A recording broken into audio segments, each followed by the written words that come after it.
হস্তে আমি আল্লাহর হস্তে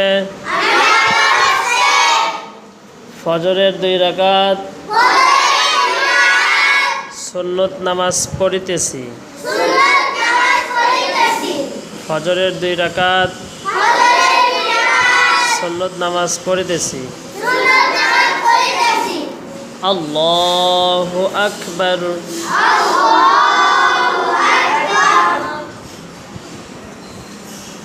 সুন্দর করে হাত যেভাবে ধরতে হবে সেভাবে ধরেন সুন্দর করে।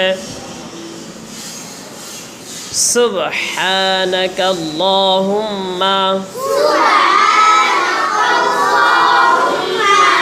ওয়া বিহামদিকা ওয়া তাবারাকা ইসমুকা ওয়া তাআলা জাদ্দুকা